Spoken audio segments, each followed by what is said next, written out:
Welcome to Discograffiti's 2025 Patreon membership super drive. Now more than ever with our Beach Boys series underway, much of which will be living exclusively on our Patreon platform, this is the time to join, and I'm going to make it super easy for you. At the lieutenant or major tier, in addition to 3 or 4 shows a week, access to the gigantic archive of Patreon back episodes, and your backstage pass, through the month of December only, you'll also get the following. An onboarding call with me during which you'll tell me all your ideas on how to make the podcast you'd like to hear.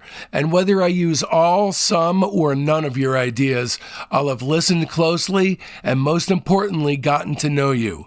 Plus, 3 months into your membership, you'll be eligible to appear on the Discograffiti Soldiers of Sound podcast. That's right, an entire episode all about you, your band, your band's album, your band's tour, or whatever other cool stuff you might be up to. And not only do we make the episode, we promote it for you too. Last but not least, you'll receive a completely free digital copy of Metal Machine Muzak, which otherwise costs $11. Metal Machine Muzak is Discograffiti's double album Lou Reed tribute featuring 16-minute pieces by Lou Barlow from Sebado and Dino Jr., Corey Hansen from Wand, Mark Robinson from Unrest, and W. Cullen Hart from Olivia Tremor Control. Please tell all your music-obsessive friends. In fact, if your friends do sign up, be sure to email me at info@discograffiti.com and let me know who they are, because I'll be sending you an additional surprise gift on top of everything else as a token of my gratitude. And now, without further ado, the greatest music commentary podcast in all the land, I bring you Discograffiti. I didn't like the Beach Boys music. I was embarrassed by it. I thought it was trite and stupid in elementary, except for Brian's vocal arrangements. I was more into like jazz and blues in my little young age. The Beach Boys... Stealing money from children, that was Murry Wilson and Mike Love. Their thing was stealing money from children. That's a quote.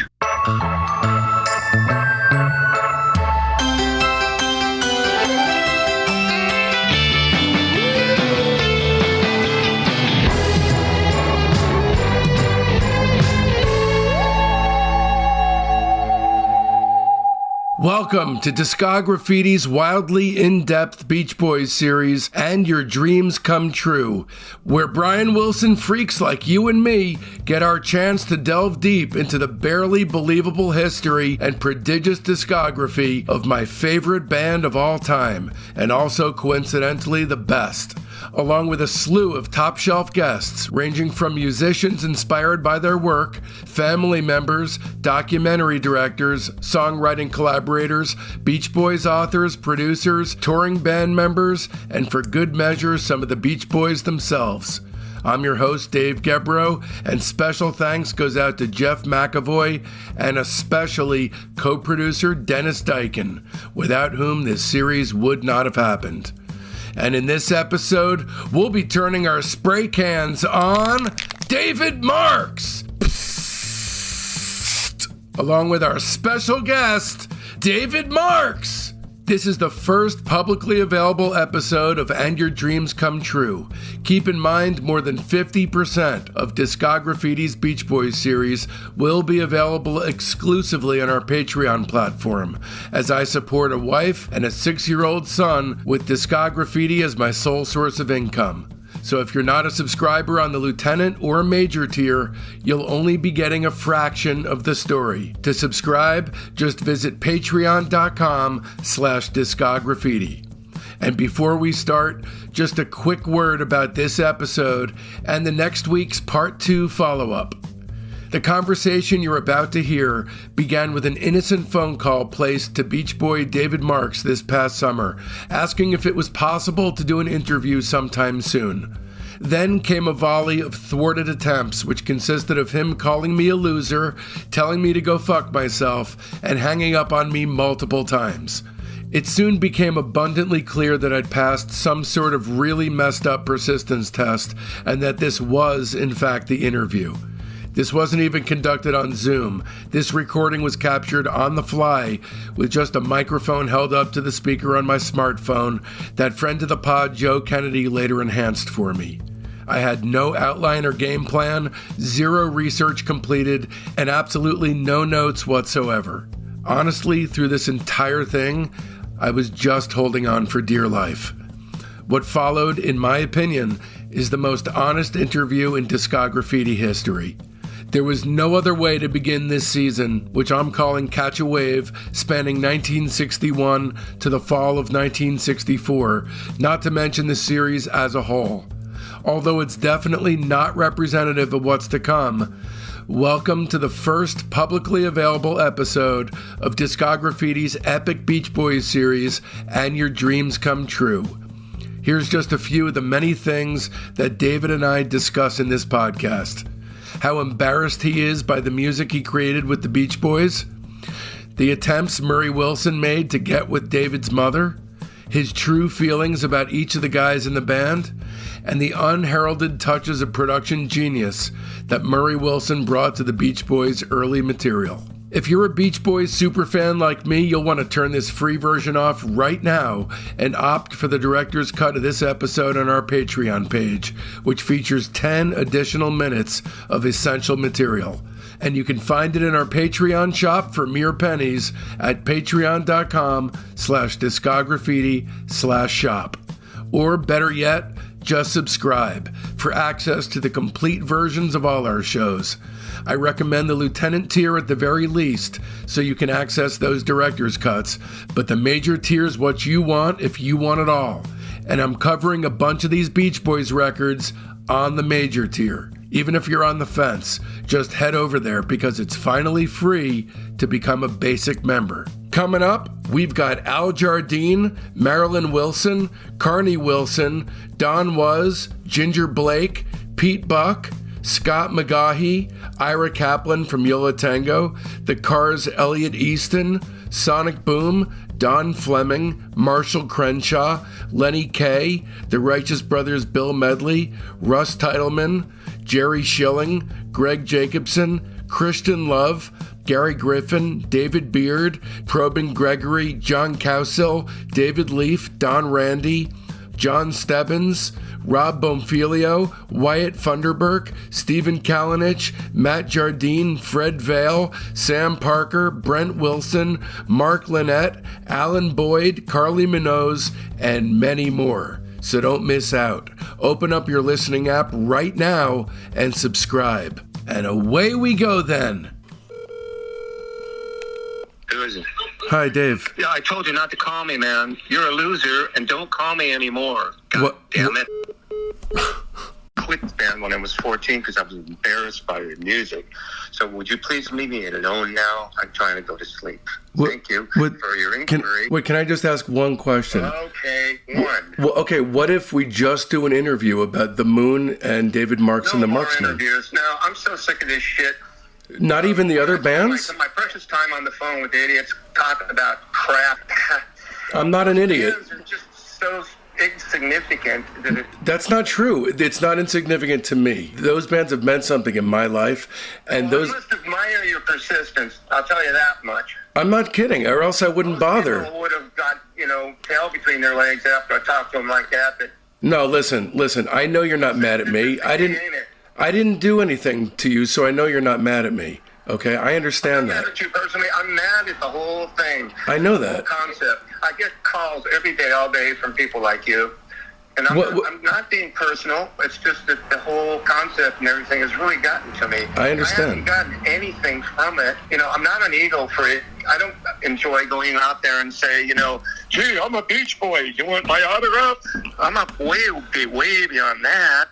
And after all these 50-some years of Mike Love taking over Murray's position of stealing my money, and I've just had it, and I'm like going on all these interviews promoting the Beach Boys. Why? I think once or twice I got 100 or maybe 500 from that Dutch thing they did with Brian's symphony shit. But well, anyways, just to be clear, I'm not looking for you to promote the Beach Boys. This is not that. Whenever I go out in public or do anything, and if it comes up in text or whatever, I'm promoting those little fuckers. And I don't need to, because I'm not getting anything out of it. I was very thankful, for those first few years. But, after that, my life was just ruined. They kept cheating me out of money every which way, That aspect. And then my lawyer fucks me over, a couple months ago by trying to sue Irving Azoff. Anyway, I mean, it's more personal. We don't want to get into that. It's just, my point is that those guys just didn't give a flying hoot about making it right. They just accept my royalties, and Mike Love would say, oh yeah, Dennis and David were absorbed by the corporation, which meant that their lawyers cheated us out of our money. And Dennis, his own blood, It's not a secret. The Beach Boys... Stealing money from children, that was Murry Wilson and Mike Love. Their thing was stealing money from children. That's a quote. I know it was done in a very public way. You're like a mosquito. You're just like, you got that persistence. You just put your little pointy nose. No. Hold on. In 1 minute, let me give you the bullet points about why I'm doing this. I was a hearing instrument specialist. I was making a good living. I was testing for hearing loss and fitting hearing aids. And then in the course of 4 years, I got type 1. I'm deaf in my right ear. I can help you there. But listen, I got type 1 diabetes. I got kidney cancer. I got severe spinal stenosis. I had to have 2 neck operations. I fell on I'm just lucky that I got so drunk that I accidentally answered your call. And I almost bled to death. I got a list. I got a list too, man. No. So what I'm saying is, I left my career and decided that what was most important to me was to do this. And my favorite band in I got to say, that's really stupid. Okay, maybe so. I accept your condemnation. And if it is stupid, the stuff that happens to mean the most to me... Actually, I didn't totally mean it that way. I meant that my true feeling about that is that if it warms your heart and makes you happy, then that's what Jesus wants you to do. It has a lot of meaning for me. I can't put my finger on why, but the why... I signed this little girl's autograph, and she points at the album and says, you ain't him. That's like 50 years earlier, little girl. Then these old ancient women go, I sing Surfer Girl to my great-granddaughter to put her to sleep. Listen, I'm not interested in my perception of who you might be. I'm interested in who you really are. I want to hear some physical shit. Well, I had kind of like a heart attack about 4 years ago. And I was on my way to a gig down the beach, and my ex-wife, she took me to the emergency room, and the guy goes, yeah, you can go to the gig, but you'll die. So I ended up with 3 stents. But here's the really cool part about it. When they took the x-rays and shit, the heart attack, well, actually, the doctor says your heart is really strong, but your veins are kind of clogged up. So they put the stents in there. You know what the stents are, don't you? Yeah, of course. I have 3 of them. And ironically, I played in Washington State for the doctor who invented those. And he told me he gets $10,000 every time one of those is put in somebody. And it's like, holy shit, do the math. I guess both of us picked the wrong career. Well, here's what saved my life is when they took the x-rays after that, the stent thing to make sure. They found the spot on the right arm. So that little incident with the heart saved my life, actually. So I had to go get part of my upper lobe in my right lung removed. Oh, that's a cool experience. It feels like being in a sword fight and you lose. It's like weird. They put lasers through your back. They don't do knives much anymore. It's really I know. Cool. It's robots. And then you get to be on the morphine drip. That was the best part. Okay, so go ahead. Sorry to interrupt. So the point of me telling you that list... The health list thing? Yeah, the point of me telling you that stuff is I make just over $1,000 a month currently doing this. And yeah, that makes me an idiot. That makes me a fucking idiot. But you know what my dream right now is for the guys in the... Makes you an idiot, not your promotional thing, not your marketing prowess, but your taste in music. Well, I mean... But I pray praise you with your business prowess is great. I can't help what I like, just like people can't help what things turn them on. You know, if I know, do what you love and the money will follow. No, it's not that. It's just I really don't have any choice. I've always been just Listen, I love the stuff you've done. I don't know what you're talking about. What have I done? The early stuff in the Beach Boys, David Marks and the Marksmen and the Moon, I've listened, re-listened, and I really love it all. I legitimately love it all. I was back in Boston on Commonwealth Avenue, had a little brownstone. I lived there too, on Commonwealth. Yeah, right on Commonwealth. And I think it was 69, maybe, I don't know. But I heard the Beach Boys were coming through town, so I went over to Symphony Hall and got in there and sat on my seat. And halfway through the last part of the set, I noticed Dennis wasn't on the stage. I think it was Bobby, maybe, or Kowalski.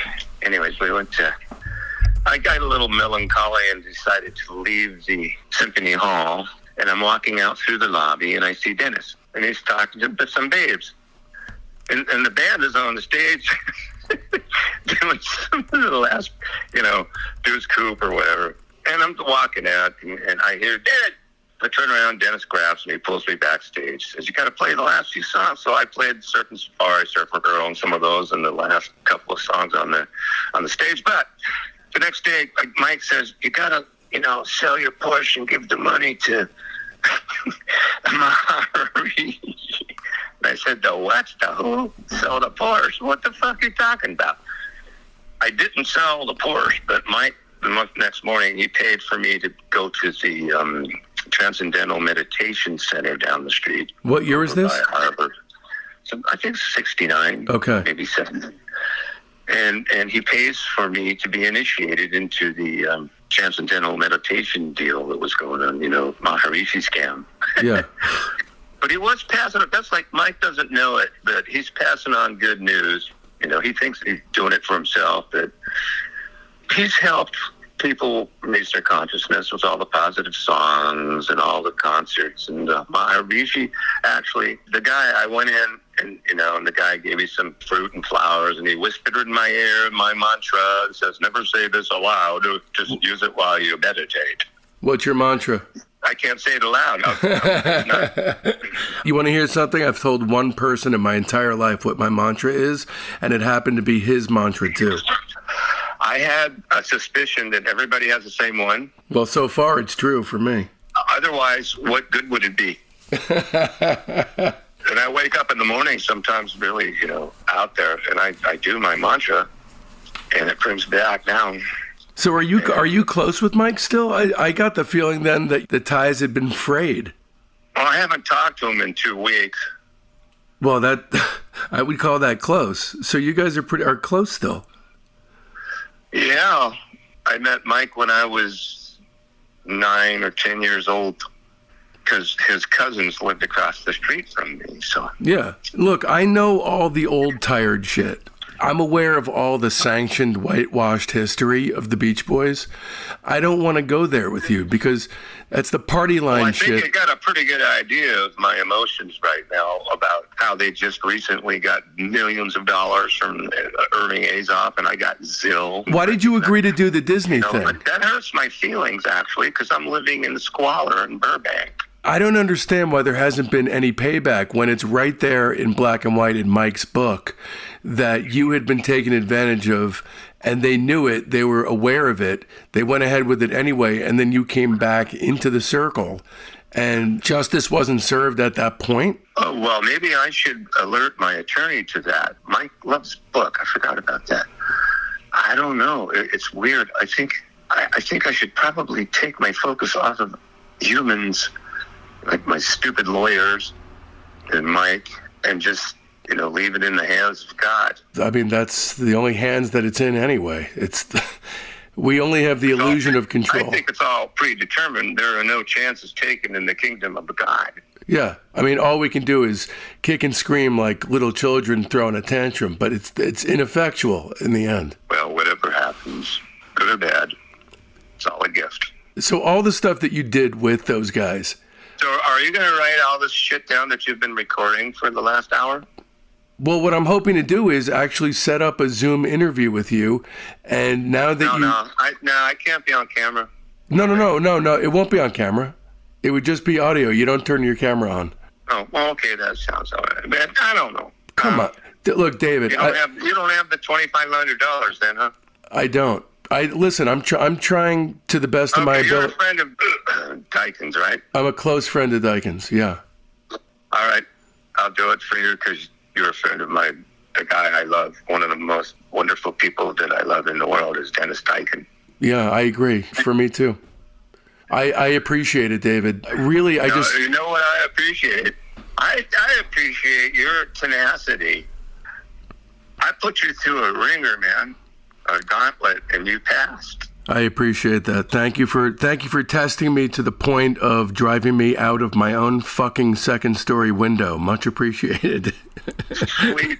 I love it.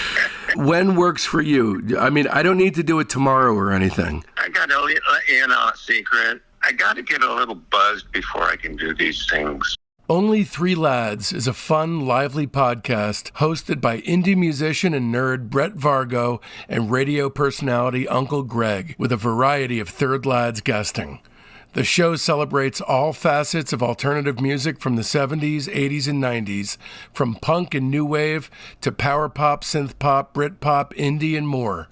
While Only Three Lads is partially an interview show, it's more about music fans coming together, with each episode focusing on a different top 5 discussion topic. For example, top 5 Motown-influenced songs, top 5 Saturday night albums, and top 5 songs of 1978. Only Three Lads is charted among the top music commentary podcasts in over 60 countries around the globe, and has been named as one of the top 15 alternative music podcasts you must hear by FeedSpot for 4 years in a row. To date, they've showcased an awesome roster of musicians, writers, filmmakers, comedians, photographers, and fellow podcasters who've shaped and or been shaped by the music we love. Among them, Graham Parker, Robin Hitchcock, Jeff Murphy from Shoes, Mickey Berenyi from Lush, The Primitives, The Darling Buds, Heavenly, David Gedge of The Wedding Present, Robert Vickers from The Go-Betweens, Steve Wynn from The Dream Syndicate, Tony Valentino from The Standells, Vanessa Briscoe-Hay from Pylon, Love Tractor, Hugo Burnham from Gang of Four, Twin Tone Records' Peter Jesperson, the manager of The Replacements, Ira Robbins from Trouser Press, and many, many more.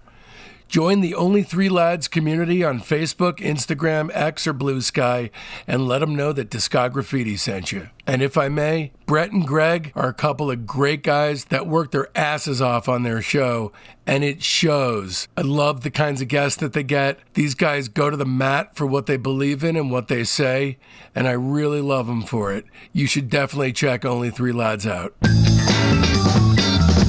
I don't open up very well. David, I'll send you the alcohol. You well experienced earlier. Listen, you tell me the type of alcohol, and I'll make sure it's sent to you. No, it's only a block from here. I like Tito's. Whatever. I'll take a little bottle of Tito's and a Budweiser, and I'm good. I'll smoke a couple of bowls. Okay. And then I'm ready for the what I've been doing now, like the opening up, and I'll wake up in a few hours and go, what the fuck did I just do? Okay. All right. So how about this? Look, I know I'm going to be sitting with Mike in early September. You want to do it next month? Is that okay? Because what I want to do is, yeah. September what? We don't have an exact date. I have to work out the date, and I'm trying to get Al. I gotta let you know a secret. Some bitch is getting really, dementia. He's got dementia. Does he? Yeah, he forgets shit and he repeats stuff all the time. He's still the Tony Bennett of rock and roll. Well, I appreciate the heads up. Does next month work for you? Is that okay? Hey, I can't predict an hour from now, so the reason I'm asking you, No. The reason if I'm rude to you, you'll know why. You can be rude to me. It's okay. It's nothing I don't experience on a daily basis with my family. So, really, I'm a fucking punching bag, David. You can go ahead and do what you need to do. What I want to do. I'm starting to like it just a little bit. Listen, I just want to be prepared. I'm not coming at you just shooting from the hip. Day and night, I'm going to be doing research around the clock. I'm not fucking joking. Whatever your purpose is, I don't care. I'm just going to help you because you're Dyken's friends. All right, so do you want to set a day and time now? Why don't we just do it now? Because I'd like to, if possible, get prepared. I mean, really prepared for you. I want to listen. That's no fun. No, I know, but I want to listen to the Colors. I want to listen to the 2010 record, Summertime Blues. I want to really. You deserve that. Oh, there's another thing. I think it's on YouTube where I did some stuff with Murry Wilson. We sang a couple of duets, and you know Johnny Moss. Yeah, he's your guitar teacher. The Walker Brothers. Yeah, me and Carl's guitar teacher. He hung out with 50 Valens. He was on it. And I think it's called David Marks and Friends on Sunset Boulevard. I think that's what it's called. But there are many that are done twice. I don't know if you're even a fan of fusion, blues, jazz. I'm talking about I ain't going surfing. And then a killer fucking organ solo. That kind of shit. It's like, Jimmy Reed, B.B. King. Yeah, of course. But then you get the best keyboard people in the world doing solos and shit. And me, I did a guitar solo on it. And we do a song called Little Blues Coupe. Oh, nice. And then we do one, I ain't going surfing no more, baby. My old car won't start. How about I ain't going surfing no more, baby. The breakers broke my heart. And it goes through all these really beautiful jazz chords, and then the piano guy takes off and plays this killer solo shit. How about She's Real Fine, My 69? Yeah, I know. I used to get fined for singing that. And I would sing Little Douche shit. I mean, dude, you got some... Carl had the same microphone, and I would sing Little Douche Kid in the middle of a song on stage in his show. And he'd punch me and go, $50. I mean, it's shit like that. It's one of the many reasons that I've been dying to interview you for so long. I mean, you got balls the size of the Empire State Building. And you were a fucking kid. I mean, you got balls, man. Well, I was born in the middle of an Italian town in Pennsylvania. You say something in the Disney doc about not wanting to hang out with your own parents, but you gloss over it real quick and keep moving on. What was the story? Did you just not get along with your parents, or did you never rectify things with them before they passed? I never actually regarded them as my parents. They were like my brother and sister. I loved my dad a lot. I loved him a lot. I used to lay under the black walnut tree waiting for him to come home from work, and he'd come home in his 53 Chevy, doing light 4 on the column. And my mom she only married my dad to get out of the house because her mom was trying to kill her. Were you at all close with your mom? Yeah, she was my big sister. Okay. Anyway, my mom and dad would go to work in the morning, and I'd be dropped off at grandma's down the street. My mom's mom and dad. They were my real parents because, that was the routine for until I was 5 or 6 years old. And then my mom decided she wanted to get the hell out of there, so we moved to L.A. And I was 7. I don't think it's ironic. I don't think it's a chance. I think it was meant to be. We moved in across the street from the Wilsons. I had heard something that Murry was trying to be with your mom. Is that an actual true story or no? So when we moved to California and we got a place across from the Wilsons. I was 7 years old. Carl was 9. I think Dennis was 11 or 12 or something, and Brian was just like an elk or something, just bouncing around, playing football. But my mom, she decided she was going to get a nose job because she worked for McCullough Motors, and they were going to pay for her insurance. So she came home with a big Band-Aid on her nose, packed full of cocaine or whatever. And she got the look of one of the movie stars, like Lana Turner or the one that Frank Sinatra married.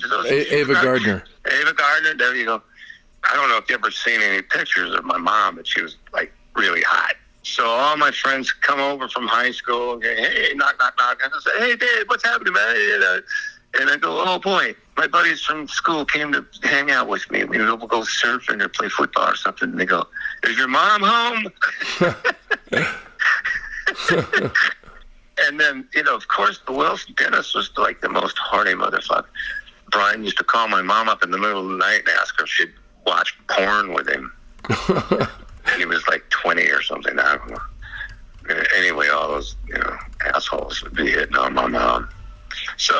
Murry Wilson, the father of Dennis, Carl, and the other one, Brian. We're going on tour to Hawaii for a month and a half to play for all of the military installations. So Murray, cleverly, gets my dad and his wife to be the road managers for us over in Hawaii for a month. Guess why? So he could hit on my mom. Yeah. It would be just him and my mom left across the street from each other. My mother used to say, I look out the window, I see Murray hustling across the street, and I lock off the doors and hide him dead. That's pretty well known, too. I might have even said that one on the Disney interview. No, I don't think you said that one. Yeah. Very incestuous, as you well know. You're a fan of what you've done, right? You discredit everything you've done? Yeah, I think it all sucks. You don't really think that. I know you don't think that. Yeah, it's way below my expectations because I'm too lazy to practice. I'm too lazy to study. And my product is beneath my own expectations. I have been involved in some very good shit. I didn't, procreate it, but I was involved in it. I think we're done. No. Wait. If you want to do it like this, and this is it, and you're not going to get on Zoom, then so be it. No, I've been trying to get on fucking Zoom for AA meetings for the last year, and I could never do it. So I don't know how it's going to change now. Well, anyways, I can help you through it. I don't know. That's just like too much waste of time. I'm a baby boomer, and I'm not into computers like some of us are. I'm just like, fuck it. Hold on, I'm taking a hit off the pipe. Okay. So, do you have any key points, bullet points you want to nail right now while you have the chance? Yeah, I do. Okay, David, let's first start in 1958 because it seems like a good place to start. Your family moves to Hawthorne. Now, let's just start right from the beginning. Do you regret moving to Hawthorne? Because if you had not moved to Hawthorne, your life might have been fucking normal. Well, I don't regret having to move to Hawthorne from Newcastle, Pennsylvania when I was 7 years old. The reason is, I really don't believe in coincidence or any of that kind of stuff. Fate, whatever. Just so happens, my mother wanted to be in LA so she could maybe see a movie star or something. Her grandfather was a bootlegger. He sold wine. I was 7 when I moved across from the Wilsons. And it just so happens that, as is well documented, you would ride your skateboard right by their house all the time. And I don't believe, I said I don't believe in coincidence. I think things are all planned out. I might have misstated it a minute ago. But when I landed on that street corner across from the Wilsons, there was Carl and Dennis throwing garbage across the street going, hey, Hawthorne's rules, and what sucks? Because our street was the border. But now it's the same zone. It's all Hawthorne now. No, I didn't believe it was a coincidence. I thought it was meant to be. I think all the bands, the Beatles, the Rolling Stones, the Hindenburg, the Led Zeppelin, I call them little bubbles. And the spiritual connection between these band members is perfect. And if there's anything, different, it's not going to be the same. Like the Beach Boys, if it had been another guy besides Al, it would have been the same band. Right. Or B. They tried to get a local, little guitar guy, Paul Johnson, to take my place, but as bad as I was at singing, he was worse. Because I was going through that little ball change where, like the Brady Bunch episode where Peter couldn't sing in the band because his voice cracked because he's 13. That's where I was at. But Brian had the brilliance of putting me in. Dennis didn't want to sing. I couldn't sing. So he put us together, and we sang unison on most of that stuff. 409, Middleton's Coup, Shut Down, Servants of Fire. Me and Dennis were singing the same part, either the root or the third. Dennis didn't want to have anything to do with the band. It was me and Carl after school practicing guitar, learning Ventures tunes and the Marquettes and Dick Dale after school every day. The other nerds were playing football, trying to pick up on chicks with their slick hair. Me and Carl were sneaking cigarettes from our moms and playing guitars. And that's where that thing came from. At the beginning, did you see anything in the group that would presuppose that they'd be anything of consequence, or just some neighborhood guys kicking around? No, the first thing you said, we knew that there was something special when we could witness Brian doing his thing. Way before the band was even conceived, there was Brian. It was like me and Carl would just marvel at the way he would arrange crap and tell us what... Brian would actually pick my fingers off of my hand and put them on the fretboard on the guitar and say, that's the chord I want. And be like a minor 6 or something. And we would just like, how does he do that? And this is even way before the band was popular or anything. It was just like, how does Brian do that shit? And then Brian caught on to me and Carl, because we were engaged with a man named, or a boy at that time, John Moss, who was hanging out with Richie Valens, and he would relay what he learned from Richie to us, and the strumming technique and the boom boom in the fifths, 1 5 7. That was all Richie. And I never met him personally, but I think I can say, thanks to John, I learned a lot of my guitar skills, and so did Carl. And that really caught Brian's ear when he was writing stuff, like Surfing Safari and USA. Surfing USA was actually Chuck Berry, everybody. Yeah. Yeah, see, you got me when I'm being really chatty. I'm not always like this. I stay in this fetal position for like a week and not say a word. Do you think, looking back, since Brian was, the oldest of you guys, do you think he was kind of exploiting the fact that he had all these quote-unquote instruments hanging around, all these younger guys who were taking guitar lessons, these roughnecks who were skateboarding and getting into trouble? Do you think he was exploiting you guys in that way? Not at all. He didn't care anything about that. All he cared about was that 4-freshman harmony in his jazz chords. And when he heard Carl and I doing the grunge boogie boom boom boom boom boom boom boom Chuck Berry shit, he said, "Hey, that sounds kind of cool, guys. Come here." And then he heard us doing the Richie Valens strumming, like, "Oh, down, doon, doon, doon, doon, doon, doon, doon." And he heard that, and now he incorporated that with Surfer Girl and In My Room. And so it was a perfect little kind of a coincidental marriage there. It was, Brian's sophisticated jazz harmonies with mainly based around voices. And then he had the genius to say, hey, let's put that with David and Carl's guitar stuff that they learned, from rock and roll. What did you like? Nobody had heard anything like that before, really. Now it's like, meh. But back then, when it first came out, it was like really unique and new. Where did your interests lie? Was it the Ventures? No, I didn't like the Beach Boys music. I was embarrassed by it. I thought it was trite and stupid in elementary. Do you still think it is? Except for Brian's vocal arrangements. I was more into like jazz and blues in my little young age. I was learning how to play, Ramsey Lewis on the piano when I was, 8 or 9. And the music, when we went to do concerts and stuff, the fans didn't seem like they were into us. We didn't feel like we were being successful. Obviously, there were a bunch of closet Beach Boys fans because the records sold immensely. So back then you thought it was trite, you thought it was bullshit.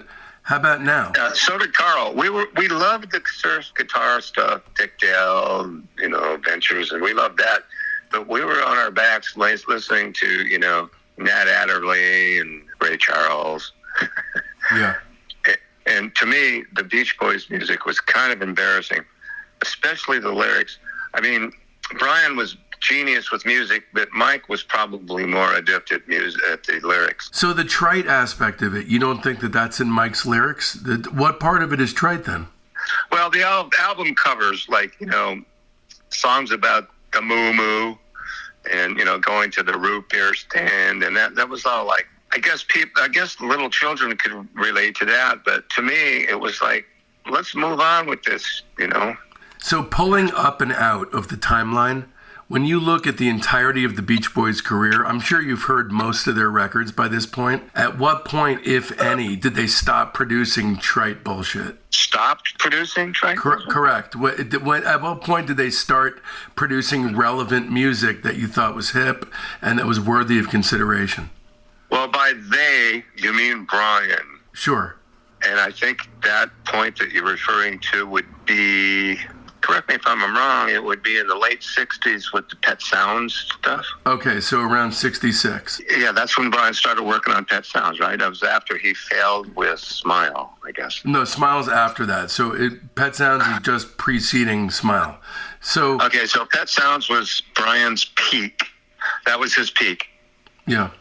All that other crap, Love and Mercy and Poo Poo with Jeff Beck and all that shit's irrelevant.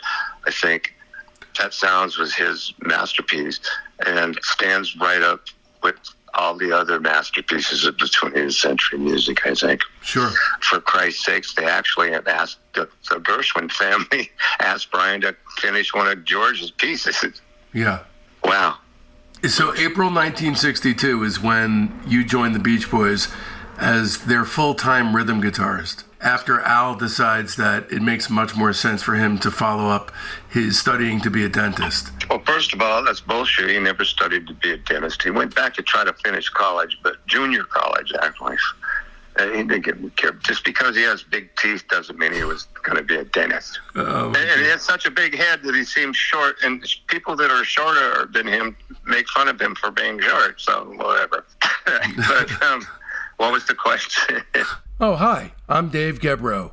I threw my career as a licensed hearing instrument specialist in the trash, sold my house, and moved to the East Coast with my wife and 5-year-old son in order to focus on making the ultimate weekly podcast for music obsessives thrive. But weekly wasn't enough for me, so I bumped it up to 4 shows a week. Becoming a subscriber to Discograffiti's Patreon gives you access to hundreds of exclusive episodes. As a 2-show per week private, you get the weekly show by and for our Patreon family, the Discograffiti Soldiers of Sound podcast. As a 3-show-a-week lieutenant, you'll get early release, ad-free, extended director's cuts of the main show. They're the shows as they were intended to be heard. Plus, you'll gain access to half the Patreon archive and the upcoming Beach Boys Behind the Mirror companion episodes, which will feature dozens of special guests from within the Beach Boys camp talking about and rating their music. But as a 4-show-per-week major, you'll be drowning in a flood of must-hear binge listening, because I'll be bombarding you with episodes about super cool bands that are too subterranean for free Fridays. It's like going to music college, but with a tuition that makes all kinds of sense. Plus, our entire Patreon archive is yours. Discograffiti's Top 10, our Buried Treasure show, Rock Cousteau, our Slag Off show, Queasy Listening, and the Private Press with Paul Major. And all that for the price of only a cup of coffee a week. Times are tough, you say? Fret not, because there's a $1 tier. Or you could just join as a basic member and buy episodes piecemeal from our Patreon shop. Don't risk feeling badly about yourself by not giving. Check out patreon.com/discograffiti to find the tier that's right for you. Once again, that's patreon.com/discograffiti. So April 1962, you joined the band as a full. Before this, you're wanting to join the band, but you're not asked. Is that correct? There wasn't really a band. It was me and Carl and Dennis would go play at the high school, whatever.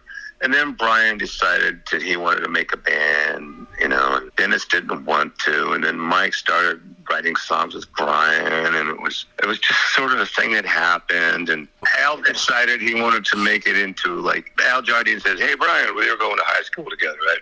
Which is absurd because can you imagine Al Jardine on a football team? Anyways. You weren't their first choice. So Paul Johnson was asked first from the Bel Airs, and he declines their offer. That's not exactly true. Tell me what happened. I told it to you a minute ago about how Carl and I practiced our guitars every day after school. And Brian heard us and invited us to play with some of the songs he was trying to start to write. So we practiced, I think it was Dennis and Al, those guys, they wrote that song Surfing, and they snuck up.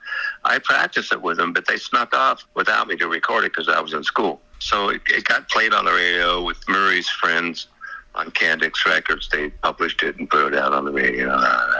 And then Al decides he wants to quit. And so, since Carl and I were practicing all this shit, and Brian was, recruiting us, Brian and Carl went to their dad and says, we think we would like David to be replacement for Al right now, which I wasn't a replacement because I was there first, for fuck's sake. Anyways, me and Carl, we loved Paul Johnson. We tried to emulate his rhythm style and all that shit, but he couldn't sing a lick. Even with my balls dropping, I could still sing better than Paul, and it was actually, let's face it, the Beach Boys were a vocal band, right? That's what I think. Yeah, so who needs Paul Johnson? Let's get the little punk, and I actually overheard Murray say, well, David, he's young, he's cute, the girls will like him, let's hit fine. And Paul's just this old fuck guy with a goatee, So that's that story.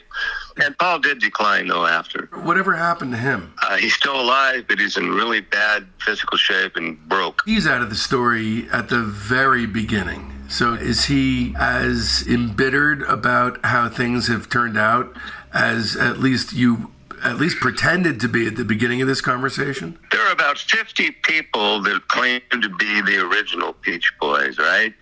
You got that one asshole on Luau, the Al's friend, I forgot his name. And there was, Brian's mom is the original Beach Boy. Well, she kind of was. She was at that session with Hype Morgan. Yeah. So, and there's always that. I'd meet people, and one of my idiot friends will go, hey, Dave used to be a Beach Boy. And I go, shut the fuck up. And the person will go, oh, do you know Farney Dinsworth? I go, no, why? And he goes, oh, he's a Beach Boy. So they're all the people are naming all the sidemen and associates and managers. Actually, I would say there are only 6 of us. The 3 Wilsons, their cousin Mike, Al Jardine, and me. Well, I think I'm more of an original than Al, but he thinks he's more an original than me. But it's the 2 of us, and that makes 6. I don't think Blondie and Ricky even fit in. There was some kind of a weird ass business deal, and Bruce, he's an iconic member of the Beach Boys, but it's not an original. He calls himself the new guy. He's kind of a side guy who became a Beach Boy. He was like a Glenn Campbell. But I think that Bruce is very, very, very talented, and you wouldn't know it by going to a Beach Boy concert. In what way do you find him to be talented? If he doesn't think you're listening to him, he's more of a genius with vocal, he can do voicings on the keyboard. They're brilliant, and you can hear hints of it in some of those silly songs he sings, Disney Girls and all that shit. Yeah. He's actually a genius. If he thinks you're not listening, like I was listening to him in another room across from where the keyboards were, he sat down at the grand piano and started doing the gosh dang brilliant voicings on the keyboard with chord changes and stuff, and it blew me away. And nobody knows that about him. If you go to a Beach Boys concert, he's not even in the mix. Yeah. He doesn't even plug his piano in at all. When was the last time you saw the Beach Boys live? It might have been when I played with them. I don't go to their shows for recreation. Yeah, I figured as much. But, I saw you at the Hollywood Bowl for the That's Why God Made the Radio tour, and I thought you were phenomenal. Yeah, how could you tell, though? Well, you got showcased. Just, what I think was the best thing about all that shit was my dance steps. Yeah. It's all show business, dude. Yeah, but you're good. I mean, you were gone for a long fucking time, David. So you could have been, who knows? It was could have been a roll of the dice, and you delivered. I had seen them before with, Larry Moe and Curly and whoever else was in the band, but, you fit in like a glove to me. But to get back to 1962, do you remember going into the studio for the first time and recording over the 3 days that you recorded your debut? It was no different than being in the Wilson's music room, converted garage into a music room. What do you think of when you flash back on those times? I mean, when you're like taking out the garbage or doing the dishes, what are some of the pictures that enter your mind from that time? All the little girls that used to flock around me. That's my favorite memory. I get like a guitar for Christmas when I'm 10 from Sears. So I'm sitting in my bedroom, I'm playing C, A minor, F, and G, singing, why do you love me? Why do you care? And I end up on a 7th, and then I hear applause outside my bedroom window. And there's like these 3 or 4 little girls. And I said to myself, all right, that's it. This is what I'm going to do. They're little girls from down the street. And they could hear me playing in from my bedroom. And then it was only a couple of years after that Brian started, listening to me and Carl play, because Carl was he had a Sears guitar too. Mm-hmm.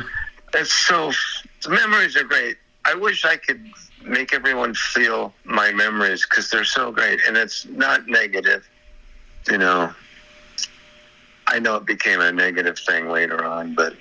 When did it really become a negative thing later? When I quit the band, that meant that Brian had to come back on the road and play bass, and that made him nuts. I'm responsible for Brian going crazy. Here's what I really appreciate about you. I really, really appreciate this, is that by all accounts, Murry was a cock, and you take full responsibility for leaving the band and not being kicked out of the band, even though if you had some selfishness about you in terms of your legacy and how you want to be seen, you would just point the finger directly at Murry, because he easily could take the brunt for what happened. I mean, you just in a huff, and I know that Mike Love was in his car. He was not in the car with you guys. He was in his Jaguar, I believe. But you got into a row and you left the band. And Murry, correct me if I'm wrong. Well, you tell the story, but you take responsibility. No, I mean, it takes a big fucking man to take responsibility when that guy is seen as the devil. He has no redeeming qualities historically. No, he's just some old greedy prick. I don't hate him. He was probably more of a father to me than my own father. He taught me how to tune my guitar. He tried to drill it into my stupid idiot head that it's not a party, it's a business, and all that. So I love Murry. I know he stole money from me, but what the hell? He thought he deserved it, and he just wanted the best for his kids, No, but he stole. Wasn't it like in the neighborhood of $6 million in the 60s? At least. He used to fudge the musicians' union contract and call me a producer because I get lots less money. Yeah. He do shit like that. Yeah. It's amazing that you were able to compartmentalize your feelings about him like that. It's incredible. I mean, all you guys have had to do that over the years, no question about it, especially, obviously, the Wilson brothers. But, the fact that you're not even a family member and you're able to do it. I was a family member. I was an only child. And by the time I was 8 years old, I was at the Wilson's house every day, getting fed by Audrey, getting beaten up by Murry, and learning how to sing by Brian. And I was actually the 4th Wilson brother. I really was. Did Murry ever lay his hands on you? Oh, yeah. Kidding. His favorite, the Vulcan neck pinch? He loved to do that to me. To squeeze the neck muscles down. I was like, that's a business. He tried to teach me. My own dad didn't even have that ability. He was working to try to feed me. In the meantime, Murray's trying to teach me business, taught me how to tune my guitar. I don't know. People might have, the fans maybe might have this vision of me being abused by Murray, but not any more than he abused his own sons, and it was like out of love. So I got to tell you, the guy has been villainized. My only beef against Murry Wilson is he found a way to take all my money. But as far as a person, he was just doing what he thought he should do. You can't hate that. Yeah. Without that man, there would be no Beach Boys, believe me. No, that seems clear. That part of it does seem clear, which is, it gets the whole thing muddy as far as how one's supposed to feel. And, there's a muddiness about how, Mike Love is seen in the group as well. But I feel like, that feels a little clearer to me that Mike does not deserve to be demonized. But at least from where I'm sitting, you may have a different idea about it, but, I feel like Mike deserves his legacy in the band. What I say always is that without Mike, I don't think there would be a legacy. I think that because of Mike going out on tour and working his ass off for, 50 years, whatever, the Beach Boy legacy wouldn't be what it is. And I would have made as many royalties every time he goes out to do a show. People go out and buy records. Now, do you think that he feels the necessity to go out and tour because he was cheated out of royalties by Murray? No, he does it because it's in his blood. Yeah. Why does Paul McCartney feel the need to go out and do a show? He doesn't need to do that shit. Neither does Mike. Well, Mike might have to do it because he has all these wives and a lot of kids. exes. Yeah. But without Mike Love, the Beach Boys' legacy probably wouldn't have lived on this long, and I probably wouldn't have been making as many royalties as I am because he generates album sales by going out there every night and people clapping and hearing those songs they love. And God bless you, Mike Love. That's all I got to say. And Brian, too. Brian. Thank you, Brian. Are those the two guys that you connected with by far the most in the Beach Boys? No. It's Carl and Dennis. Yeah. Because we're closer to age and crazy. Brian and Mike was so much older than me. Both of them are like 7, 8 years older than me. So when I was maybe 12, 13, 14, Brian and I were pretty close. But mostly it was me and Dennis and Carl. Carl and I were the guitar guys, and me and Dennis were like, let's go out and raise some hell guys. Right. Whose death really impacted you the most? Was it Carl's? Dennis. Yeah. I cried. I didn't cry when I remember I was laying in bed with my girlfriend, 6 a.m. Ring, ring, ring. Pick up the phone. It's Mike Love. He goes, David. Oh, yeah. Who's this, Mike? He goes, yeah. And he's crying. He goes, cousin Carl died. And I think I was the first one he called. It was like 6 a.m. or whatever.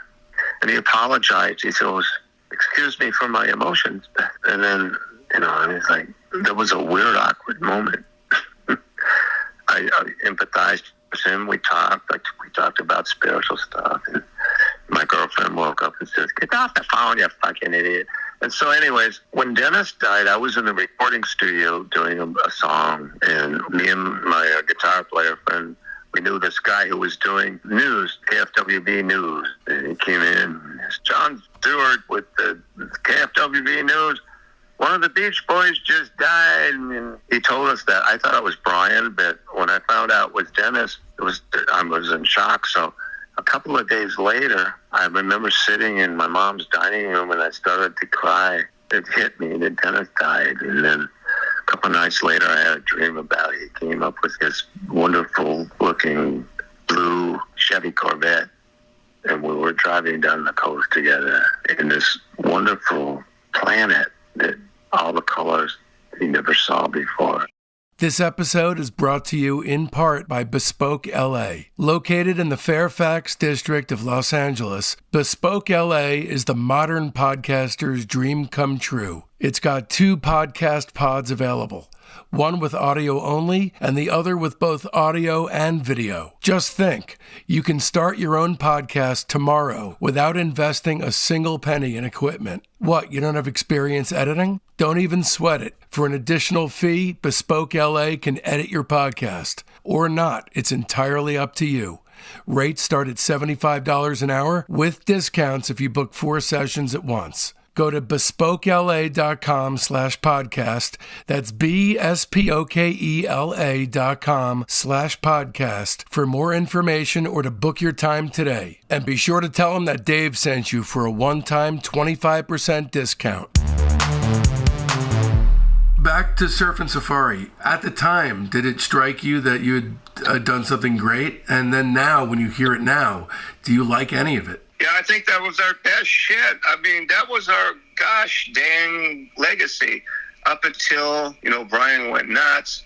There'll be no Beach Boys without all that silly shit from 1960 to 1964, whatever it was. I thought you meant it was trite. I thought you really actually didn't like it. Oh, yeah, that's also true. But that's true mostly from all of rock and roll and pop music. It's all stupid and trite, and people are dumb for buying it. Don't get me wrong, I'm thankful for it, though. Yeah. But as far as, compare Surfing Safari to Rachmaninoff, okay? Yeah, but you're a spiritual guy. You know about finding the lotus in the trash. I think if it makes you happy, then do it. I don't care what it is. Masturbation, murder, whatever it is. Anything better than, you have to have something, either negative or positive.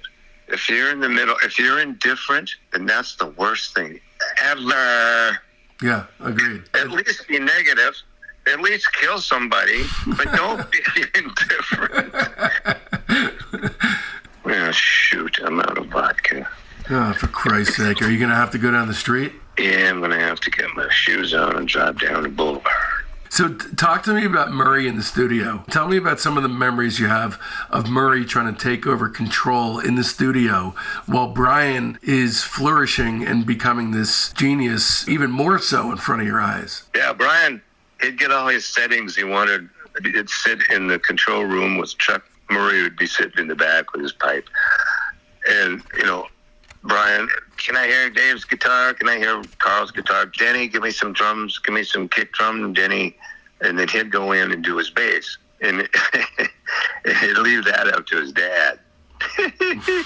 And while Brian was in there doing his bass sound, Murry would change everything. And it would sound like shit. And then Brian would go back into the control room, listen. And here, the irony of it is, the guitars are too bassy and muggy. That was Murray's word, muggy. Too much middle, too much bass, whatever. David, turn your guitar pickups all the way on treble. All right. Carl, put your amplifier on with treble. And the son of a bitch was actually right, because that's what ended up on the record. And those guitars cut through, you got to admit. It's because of Murray. I don't know if that's in the story. That's my story. I remember because I was there. And people don't give Murray that much credit. And he wrote some good songs, too, the old son bitch. Do you like The Many Moods of Murry Wilson? I wrote the liner notes for crying out loud. Wow. So in November 62, you sign a 7-year contract with Capitol Records. Uh-huh. So that contract, if that had been adhered to, you basically would have been collecting royalties throughout the entirety of the 60s, but you wound up kind of struggling after leaving the Beach Boys, right? I've collected royalties till today, but they're really minimalized because Murray fudged the contracts, the musicians' union contracts. He'd put me down as producer because I got less money, which I didn't produce shit, rhythm guitar and background vocals. And so, yeah, I get royalties, but I'm getting really, really screwed. There's a thing that record companies do. They talk about, these are reserve royalties that we're keeping for the future, but they never give it to you. It's like really a screwed up thing. My lawyer's trying to fix that. I'm the lead plaintiff in a class action suit. I'm streaming because we're all getting screwed from that. Yeah. I don't know. It's just karma. Tell me God about... doesn't want me to have all the money because I'll kill myself. I'm more fun to torture when I'm alive. Right. Tell me about some of the early touring you guys did, because I know it was super primitive. You were getting electrocuted. You were carrying your amps and your own equipment wherever you went, and there was some crazy hijinks that doesn't fit with the typical image people have of the Beach Boys from then. Yeah, we were carrying our own. Mike Love was carrying his sax case with rubbers and vodka, and then me and Carl had to carry like dual Showmans, which were like 100 pounds. But that was just kind of a tongue-in-cheek kind of thing. And the real reason for me leaving was my mom and my dad and Murray wanted to get in a feud about money and managing. And I got, kind of cocky when I got my own band together. And my dad was a wimp. He didn't give me very good advice. My parents were hillbillies from eastern Pennsylvania, about 30 miles from West Virginia. Mm-hmm. Sorry. But anyways, yeah, and so that was no match. Murry was a genius businessman, and boy, if you could have seen him in action, it was like, I'll give you an offer you can't refuse kind of guy. But for me, it's like another lifetime. These little things was, Disney and Grammy, and mean nothing to me, just like a night out on the town.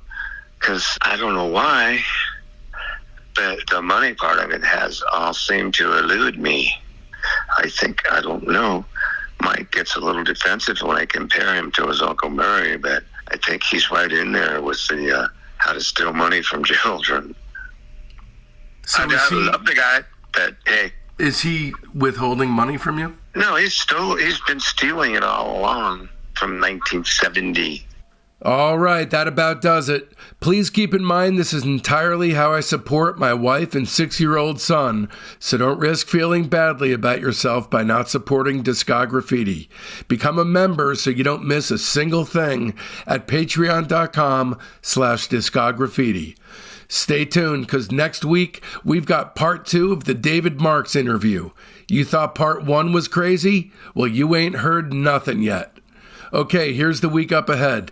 This Sunday, our weekly show within a show, the Discograffiti Soldiers of Sound podcast, drops for our Patreon's private tier. These are real people with talent and a burning fire deep inside, just like you and I. Then come Monday, author of the indispensable tome, Becoming the Beach Boys, James B. Murphy, will be here to talk about the band's origin story from the summer of 1961 up to April 1962, covering the release of their very first single, Surfin'. Don't miss it, or you'll only be getting part of the story. And then on Wednesday, the Lieutenant tier gets their early release, ad-free, super extended director's cut of part 2 of the David Marks Discograffiti interview.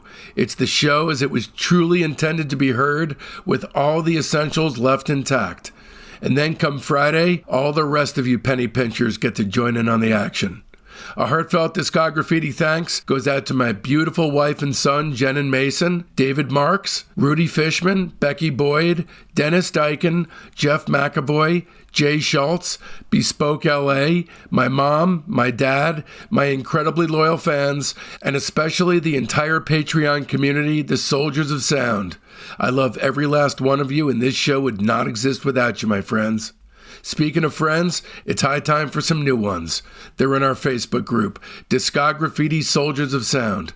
That's the best way to find out what's coming up on the show, but there's a hell of a lot more. You get recaps of the day in music history, the ability to pitch questions to guests, polls that put you in the driver's seat on guest and band decisions, access to a thriving creative hub if you're looking for a collaborator, and much, much more.